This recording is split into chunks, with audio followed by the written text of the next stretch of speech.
Attention à la seconde vague de désindustrialisation. En disant cela, je ne suis pas en train de lancer l'alerte sur les bastions sur lesquels l'économie française s'est recentrée. L'aéronautique, le spatial, l'automobile, le luxe, la pharmacie, les boissons, etc. Et l'alerte peut sembler d'ailleurs incongrue alors même que la part de l'industrie est déjà parmi les plus faibles des pays de l'OCDE et que la France a très largement opéré son redéploiement vers les services.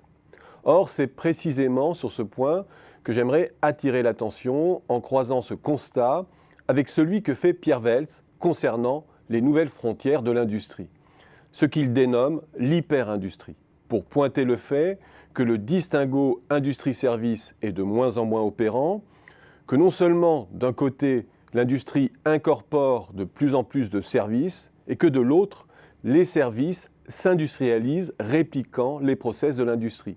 Ils s'assemblent, s'externalisent, s'exportent, se diversifient, etc. Que nous entrons dans l'ère des produits systèmes portés par des écosystèmes productifs de plus en plus vastes, articulant des acteurs de plus en plus diversifiés. Nous pouvons, sur cette base, tirer un constat plutôt positif sur l'économie française. Si la France n'est plus une puissance industrielle, elle peut prétendre, pour le moins, être une puissance hyper-industrielle.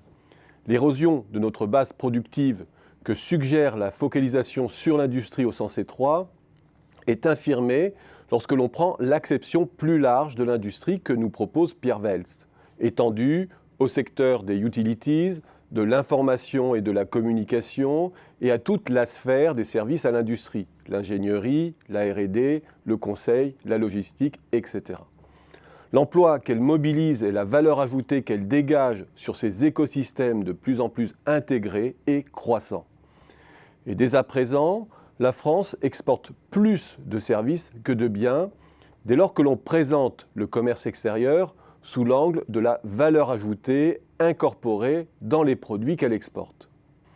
Et ce repositionnement hyper-industriel français est encore plus manifeste lorsque l'on ajoute à nos exportations le chiffre d'affaires produit par nos filiales implantées à l'étranger.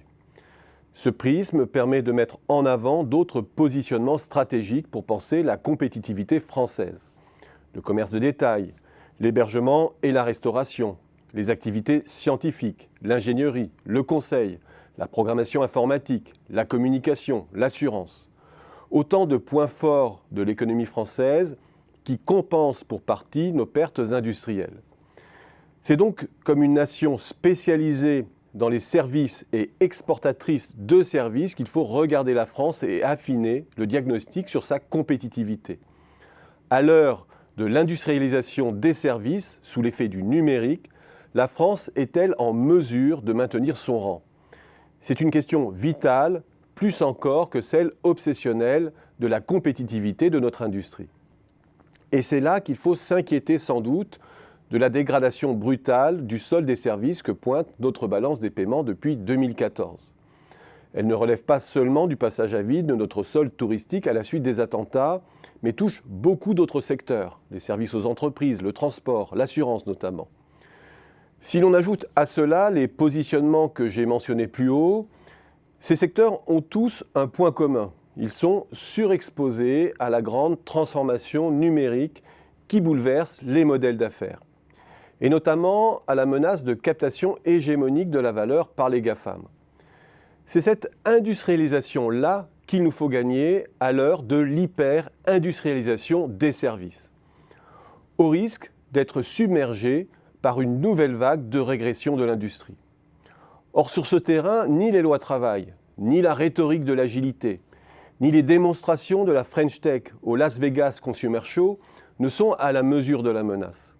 À l'heure où le digital rebâtit les grands écosystèmes de la mobilité, de la santé, du loisir, de la sécurité, de l'éducation, etc., ce sont les armes lourdes de la politique industrielle auxquelles il faut sans doute songer.